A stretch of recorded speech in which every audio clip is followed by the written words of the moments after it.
I'm Randy Schrum, an audit partner with Marshall Jones. In partnership with the Georgia Center for Nonprofits, I'd like to welcome Ashley Carson. She is a nonprofit and business banking professional at Atlanta Capital Bank.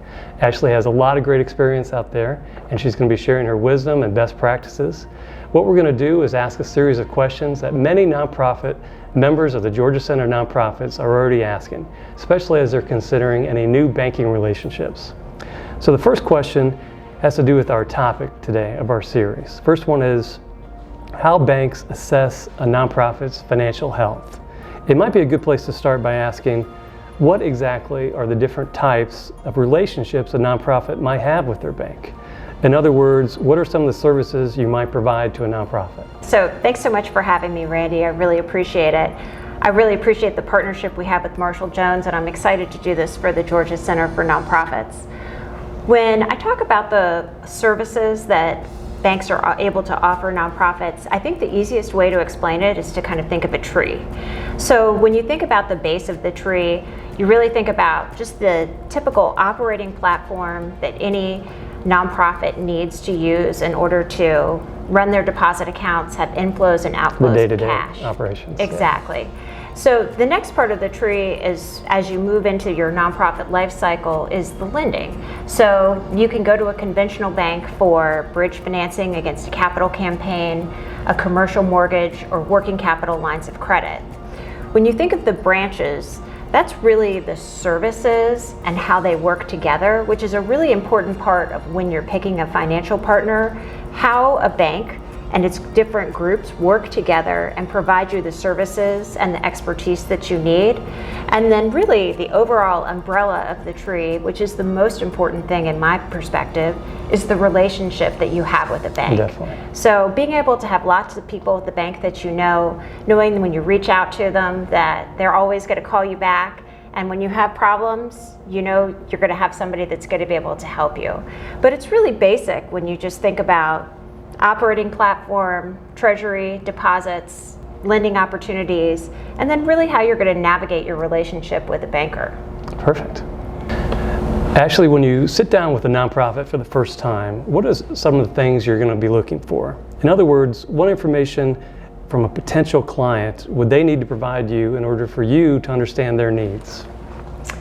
Well, Randy, I would have to say that all good bankers, and particularly the ones that work with me, always do their homework before they meet with a nonprofit. And nonprofits should always be aware that usually the first place they go is the website. The website should really explain the mission. They're going to look into the leadership. Usually there's financials that are listed on the website, and we can also get access to a 990. So that is best practice. That's a best practice. Yeah. So when we're actually having that initial conversation with a nonprofit, the things that I really want to know about are the things that are between the lines. I want to hear the story of the nonprofit. I want to see the passion of the executive director. I want to understand what the mission is and who they're really serving, and if they're connected with those people that they're serving. I want to understand their relationships with the funding community.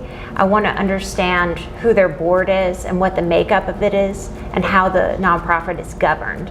Bankers can always get access to the financial information, but it's the things that we don't read on the financial statements and in the 990 that we're really interested in learning about.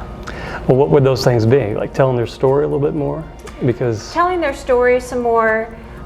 Really, many of the nonprofits that I work with that are very successful actually have three things. They have a very clear mission, they have a really passionate executive director, and they have a dedicated board of directors that really lean into the organization and are able to provide a lot of support. From basic just learning about a nonprofit when we're meeting them, we'll typically get their analysis statements and their bank statements and provide them a pro forma. We'll look at their financial information, but it's really these other things that we're very interested in. It's the storytelling behind it all. And I think many nonprofit members probably don't realize that their audited financial statements and the 990 can be a great place to tell their story, because it's their financial statements, their 990, and hopefully they can answer the questions before they're even asked. So that's a great example. So let's talk about the audit for a second, yes, because this is actually something that we really love. In fact, I have never met a credit partner that doesn't love reading through an audit. And it's actually something that we love to do as relationship managers as well. There is so much information that we can glean from the notes of an audit. It actually provides us with competitive information to understand if, how they operate, how they work with their existing banking relationship, what kind of debt they have, actually where it's priced. We can understand all of the different sources of revenue. Really great financials and audited financial statements are some of the most helpful tools that we can have. That's great. And really learning about how a nonprofit works and operates. Very good. Yeah, thanks. Okay, Ashley, how about the role of the mission of a nonprofit? What does that play when you're assessing their financial health? Sure. We touched on this just a little bit, and this is something that I really want to reiterate. So the mission is so critical. And this is it's not a financial metric. This is really about the story and the passion and what the nonprofit, who they're serving in the community. And so nonprofits, whenever they have a dialogue with a bank or with a funding community, being able to explain what their mission is clearly is so vitally important. What does it mean for a nonprofit to become bankable? We hear that term all the time. How do they reach that level, and are there different requirements depending on what services a nonprofit is looking for from a bank? Sure. Bankable is a pretty broad term, Randy, and so when I think about that, it really makes me think about the life cycle of a nonprofit. So banks work with nonprofits in all stages of the life cycle. When we have some clients that are just getting their tax IDs and are figuring out how they are starting. They're in the process of writing their mission and putting their organizational documents together. At that point in a life cycle, that's actually still a bankable nonprofit, because all nonprofits need to have a bank account and a means to understand and work the inflows and outflows of money in their, back and forth from their organization.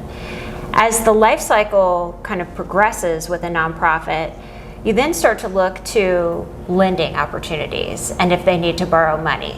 And I have to say, there are actually a lot of nonprofits that never actually need to borrow money, which is a great thing. That is a good thing. So we love to work, we actually work with a number of nonprofits that only use us for our Treasury Services platform and work with us on their Treasury Service needs. But when they do get to the point of needing to borrow money, there are a couple of really important things to think about when you're working with a bank.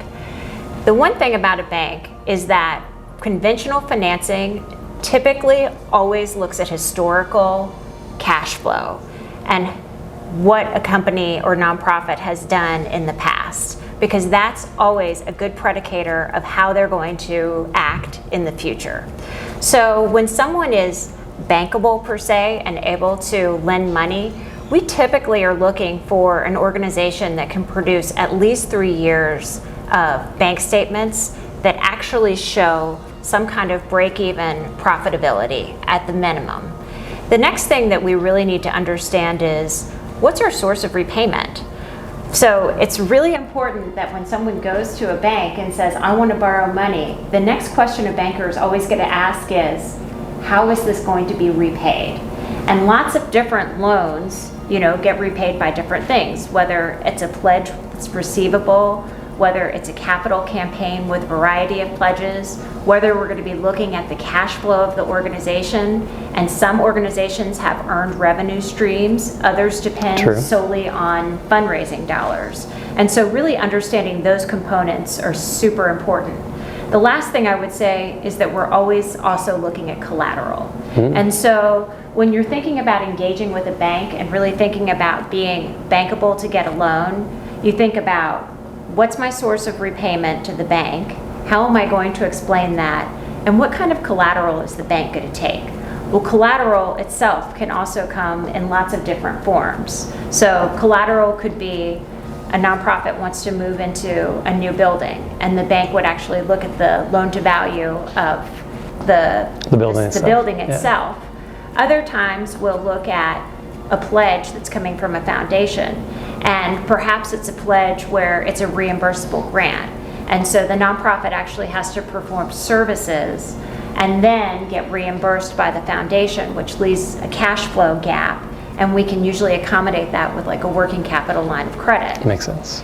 And then other times it's a capital campaign. So we're looking at a variety of pledges that are getting collected over, a 3 to 5 year period and aligning our financing to support the collection of those pledges as the organization collects cash.